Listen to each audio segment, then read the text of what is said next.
नमस्कार, मैं किसान पुत्र नीरज।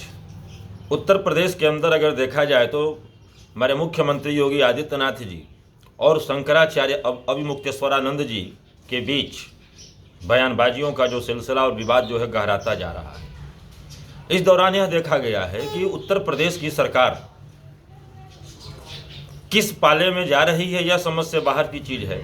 योगी आदित्यनाथ जी का सीधे तौर पे अभिमुक्तेश्वरानंद जी से विवाद चल रहा है, लेकिन दूसरी तरफ देखा जाए तो इनके उप मुख्यमंत्री कहीं ना कहीं शंकराचार्य जी के पक्ष में खड़े दिखाई दे रहे हैं। अभी देखा गया, कल की ही बात है कि उप मुख्यमंत्री ब्रजेश पाठक जी ने ब्राह्मण बटुकों को बुलाकर सम्मानित किया और उनके द्वारा यह भी बोला गया कि बटुकों की शिखा को खींचना सबसे बड़ा अपराध है। कहीं ना कहीं खाता बही लिखा जा रहा है और आने वाले कई वर्षों बाद भी उसका पाप पड़ता है। सनद रहे कि इससे पहले भी दूसरे उप मुख्यमंत्री केशव प्रसाद मौर्य भी शंकराचार्य जी के पक्ष में बोल चुके हैं, लेकिन यहाँ पर योगी जी वैसे ही सीधे तने हुए हैं। उनका ये समझ में नहीं आ रहा है कि आखिरकार शंकराचार्य जी से कैसे संबंध को मधुर किया जाए। लेकिन अगर राजनीतिक दृष्टिकोण से देखा जाए तो उत्तर प्रदेश के अंदर कहीं ना कहीं योगी आदित्यनाथ जी और उनके कैबिनेट और उनके सहयोगियों के बीच में दो धड़ा दिखाई साफ साफ दे रहा है।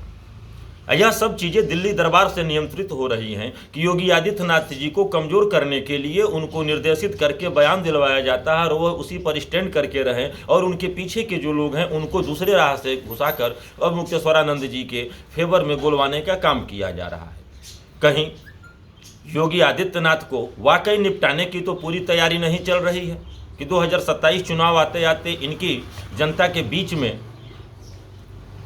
जो पॉपुलरिटी है, जो एक पहुंच है, पकड़ है, वह कहीं ख़त्म करके योगी जी को एक साइड कर दूसरे किसी नेता को लाने का एक प्रयास चल रहा हो। लेकिन यह भी बातें जाहिर सी है और इससे कहीं भी गुरेज नहीं है कि उत्तर प्रदेश ही नहीं वरन देश के अंदर अगर योगी जी की कोई छवि है तो एक योगी की छवि है और एक हिंदुत्ववादी संत की छवि है, न कि किसी नेता की छवि है।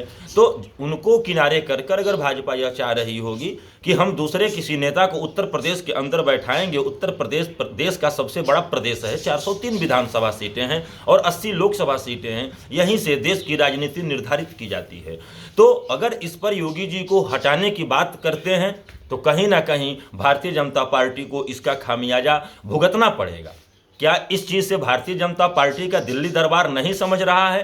कहीं दिल्ली दरबार समझ रहा है, फिर भी उत्तर प्रदेश में निपटाने और योगी जी को उनके घर पे मतलब कि मठ पे मंदिर पे भेजने की तैयारी तो नहीं चल रही। यह भी जनता के मन में प्रश्न चिन्ह लगा उठा हुआ है। लेकिन यहाँ पर हम बात करेंगे अभिमुक्तेश्वरानंद जी और योगी जी का। अभिमुक्तेश्वरानंद जी सीधे तौर पे आक्रामक योगी जी के ऊपर होते जा रहे हैं और बार बार उनको असली हिंदू और नकली हिंदू के बारे में बात कर रहे हैं। फिर भी योगी जी तटस्थ हैं, सीधे तौर पे एकदम कोई भी बयान नहीं दे रहे हैं। मेरा मत है या लोगों का भी मत है कि इस बात को देखते हुए योगी जी भी एक संत हैं, संत समाज से ही आते हैं, योगी के ही तौर पे उनकी और संत के तौर पे लोगों के अंदर पहचान है। तो यह मामला सीधे तौर पे अपने से ही उनको सुलझा लेना चाहिए, न कि किसी के दिशा निर्देश पर उनको रोबोट का रिमोट की तरह कोई संचालित करे और ये रोबोट बनकर काम करे। ऐसा भी नहीं होना चाहिए। इनके ही उप मुख्यमंत्री इनके अगेंस्ट में, इनके विरोध में जो बयान दे रहे हैं यह भी समझ से परे है और प्रदेश की जनता यह नहीं समझ पा रही है कि आखिरकार योगी जी की हठ धर्मिता इसे कहा जाए या योगी जी सच्चाई के साथ खड़े हैं। यह चीज़ें समझ से बाहर हो रही है और संत समाज से आने के बावजूद अगर स्वामी अभिमुक्तेश्वरानंद जी जो शंकराचार्य हैं उनके साथ इनके विवाद गहराते हैं तो कहीं ना कहीं इसमें हमारे योगी जी की ही छवि खराब होती है। और मैं यही उम्मीद करूंगा कि छवि को दुरुस्त करके बरकरार करके चलने में ही उत्तर प्रदेश ही नहीं देश और सनातन की भलाई है।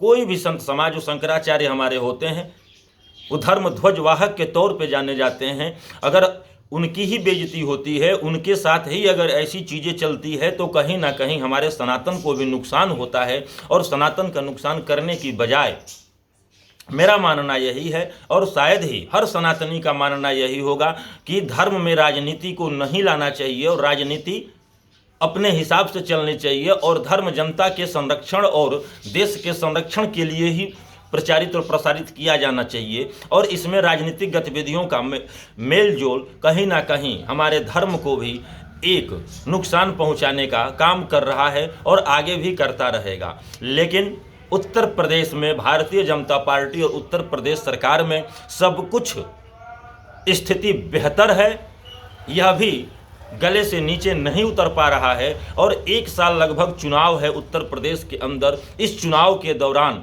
क्या स्थितियां और परिस्थितियां निकल कर आती है, यह भी देखने वाली बात है और आगे हम लोग देखते रहेंगे। फिर मिलते हैं अगले वीडियो में। नमस्कार।